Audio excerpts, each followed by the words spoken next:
ناظرین، خیبر پختونخوا کے بعد اب چلتے ہیں 5 دریاؤں کی سرزمین پنجاب کی طرف اور نظر ڈالتے ہیں صوبے کی چند اہم خبروں اور رپورٹس پر۔ رشتے آسمانوں پر بنتے ہیں۔ گجرات کی لڑکی نے موبائل فون پر رابطے کے بعد گھوٹکی کے نوجوان سے شادی کر لی۔ سکھر پریس کلب میں میڈیا کو بتایا کہ اس کا رانگ نمبر پر قربان سے رابطہ ہوا تھا اور 6 ماہ فون پر بات کرنے کے بعد وہ گزشتہ روز گھر سے نکل کر سکھر پہنچی تھی، جہاں آج انہوں نے شادی کر لی ہے۔ لڑکی نے میڈیا کو بتایا کہ مجھے میرے بھائیوں اور دیگر رشتہ داروں سے جان کا خطرہ ہے۔ جوڑے نے حکومت سے اور چیف جسٹس آف پاکستان سے اپیل کی ہے کہ انہیں تحفظ دیا جائے۔ واضح رہے کہ شادی کرنے والا نوجوان پہلے سے شادی شدہ اور ایک بچے کا باپ ہے۔ راجن پور میں نہری پانی کی غیر منصفانہ تقسیم، بعض ذمہ داروں کی جانب سے نہری پانی کی چوری اور نہروں میں پانی کی فراہمی مستقل نہ ہونے پر کسانوں نے احتجاجی ریلی نکالی اور دھرنا دے کر انڈس ہائی وے بلاک کر دی۔ کسانوں نے اپنے مطالبات کے حق میں چوک کچہری سے چوک اللہ آباد تک ریلی نکالی۔ شرکاء نے بینرز اور پلے کارڈز اٹھا رکھے تھے جن پر ان کے مطالبات درج تھے۔ کسانوں نے حکومت کے خلاف زبردست نعرے بازی کرتے ہوئے نہری پانی کی فراہمی اور پانی چوری کی روک تھام کے لیے نہر داجل برانچ پر رینجرز تعینات کرنے کا مطالبہ کیا۔ کسانوں نے چوک اللہ آباد کے نزدیک انڈس ہائی وے پر احتجاجی دھرنا دے کر روڈ بلاک کی، جسے کرا پشاور جانے والی گاڑیوں کی آمد و رفت معطل ہونے سے لمبی قطاریں لگ گئیں۔ منان ٹاؤن کے رہائشی نے الزام عائد کیا ہے کہ صوبائی وزیر قانون رانا ثناء اللہ کی زیر سرپرستی قبضہ گروپ نے اس کا مکان ہتھیانے کے لیے اس کا 9 سالہ بچہ اغوا کر لیا ہے۔ متاثرہ شخص نے بچہ بازیاب نہ ہونے پر بیوی بچوں سمیت خودکشی کرنے کی دھمکی دے دی۔ منان ٹاؤن کے رہائشی عبدالباقی نے الزام عائد کیا ہے کہ صوبائی وزیر قانون رانا ثناء اللہ کے برادر نسبتی رانا اعجاز اور اس کے حواریوں عبدالباسط وغیرہ نے قبضہ کر کے اسے گھر سے بے دخل کر دیا اور اس کے گھر کا سامان چھین لیا اور مکان کی رجسٹری حاصل کرنے کے لیے اس کے 9 سالہ بچے عادل کو اغوا کر لیا اور مطالبہ کیا کہ اگر وہ اپنا بچہ واپس چاہتا ہے تو مکان کی رجسٹری انہیں دے کر اپنے بچے کو واپس لے جائے، جس سے غریب محنت کش ایک ویونگ فیکٹری کی چھت پر اپنے بقایا بچوں سمیت رہنے پر مجبور ہو گیا ہے، جس نے آج رانا ثناء اللہ اور اس کے حواریوں کے خلاف احتجاجی ریلی نکالی، جس میں اہل علاقہ کی بڑی تعداد نے شرکت کی۔ اس موقع پر ریلی کے شرکاء نے صوبائی وزیر قانون کے خلاف شدید نعرے بازی کی۔ انہوں نے چیف جسٹس آف پاکستان اور وزیر اعلیٰ پنجاب سے مطالبہ کیا کہ محنت کش کے مکان سے صوبائی وزیر اور اس کے حواریوں کا قبضہ واپس دلوایا جائے اور عبدالباقی کے بچے کو بازیاب کروایا جائے۔ اس موقع پر عبدالباقی نے میڈیا سے گفتگو کرتے ہوئے کہا کہ اگر اس کے بچے کو بازیاب نہ کرایا گیا تو اپنے بچوں سمیت خود سوزی کر لے گا۔ حافظ آباد میں پنجاب حکومت کی پابندی کے باوجود ٹھیکوں کی نیلامی کے دوران اسلحے کی کھلی نمائش کی گئی۔ دور دراز علاقوں سے آنے والے ٹھیکیدار درجنوں گن مینوں کے ساتھ اسلحے کی کھلے عام نمائش کرتے رہے اور پولیس کے جوان کھڑے تماشا دیکھتے رہے۔ ذرائع کے مطابق حکومت پنجاب نے ہر قسم کے اسلحے کی نمائش پر پابندی عائد کرتے ہوئے دفعہ 144 نافذ کر رکھی ہے، مگر حافظ آباد میں سرکاری ٹھیکوں کی نیلامی کے دوران متعدد ٹھیکیدار اسلحے سے لیس ہو کر نیلامی میں شریک ہوئے، جس سے نیلامی میں بولی دیتے وقت کسی بھی قسم کا حادثہ رونما ہو سکتا تھا۔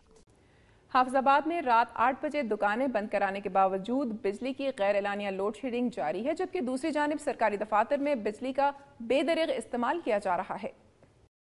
ٹی ایم او آفس میں حکومتی پابندیوں کے باوجود دن 4 بجے تک اے سی، پنکھے اور انرجی سیور استعمال کیے جا رہے ہیں، جبکہ حکومت نے سرکاری دفاتر میں بجلی کے فضول استعمال پر پابندی عائد کر رکھی ہے، مگر تحصیل میونسپل ایڈمنسٹریٹر کے دفتر میں افسر کمروں میں موجود نہ ہونے کے باوجود اے سی چلائے جاتے ہیں تاکہ افسر کی آمد تک کمرہ ٹھنڈا رہے۔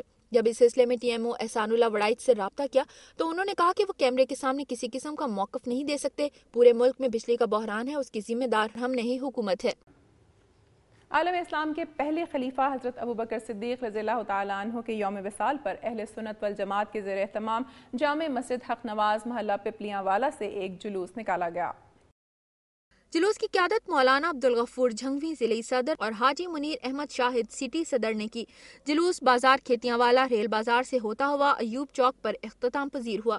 ایوب چوک پہنچ کر اہل سنت والجماعت کے قائدین نے خطاب کرتے ہوئے زبردست الفاظ میں نبی اکرم کے ساتھ صدیق اکبر کو زبردست الفاظ میں خراج عقیدت پیش کیا۔ اس موقع پر شرکائے جلوس نے مختلف بینرز اور پلے کارڈز بھی اٹھا رکھے تھے جن پر خلفائے راشدین کے ایام کو سرکاری طور پر منانے کے نعرے درج تھے۔ پولیس نے جلوس کے موقع پر سخت حفاظتی اقدامات کیے ہوئے تھے۔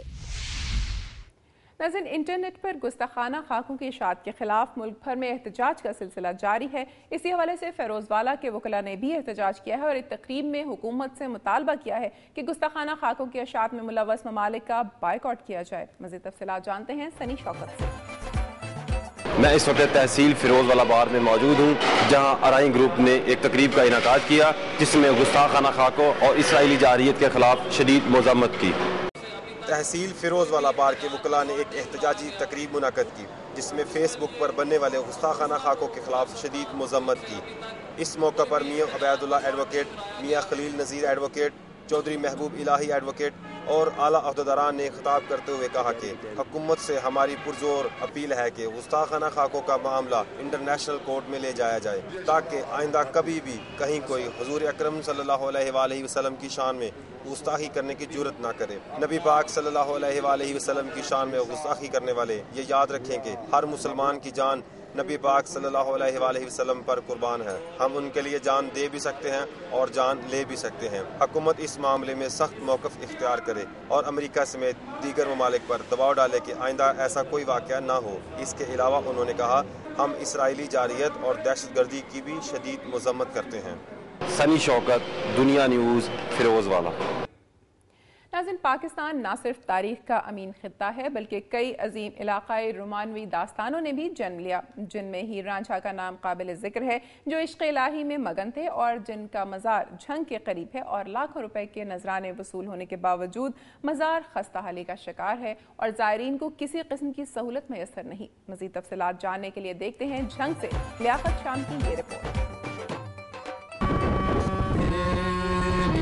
ہیر رانجھا کا نام کسی تعارف کا محتاج نہیں۔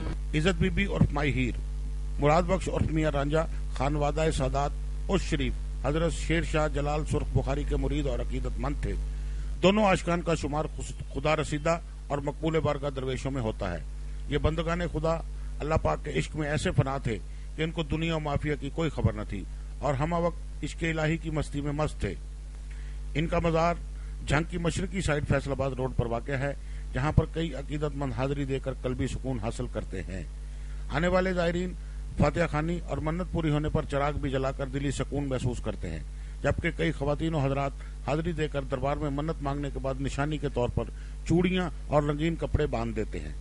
دربار کا انتظام محکمہ اوقاف کے پاس ہے، جو ہر سال یہاں سے لاکھوں روپے آمدن حاصل کرنے کے باوجود زائرین کو کوئی سہولت فراہم نہ کرتا ہے۔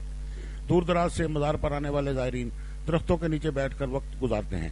وضو خانہ اور لیٹرین میں پانی کی سہولت نہ ہونے کے باعث اکثر اوقات ان کو بند ہی رکھا جاتا ہے، جس کے باعث زائرین کو کافی دشواری کا سامنا ہوتا ہے۔ مزار پر زائرین کی روحانی سکون کے لیے صوفیانہ کلام گانے والے بھی موجود ہوتے ہیں، جو کافیوں سنا کر آنے والوں کو محظوظ کرتے ہیں۔ ہیر رانجھا کے دربار سے محکمہ اوقاف نے سالانہ لاکھوں روپے آمدن حاصل کرنے کے باوجود زائرین کے لیے خاطر خواہ سہولتوں کا کوئی انتظام نہ کیا ہے۔ کیمرامین مدثر بھٹی کے ساتھ لیاقت علی شام، دنیا نیوز، جھنگ۔ وقت ہوا ایک بریک کا، لیکن پروگرام میں ابھی باقی ہے عطا آباد جھیل سے متاثرہ افراد کو طبی سہولیات کی عدم فراہمی کے حوالے سے رپورٹ۔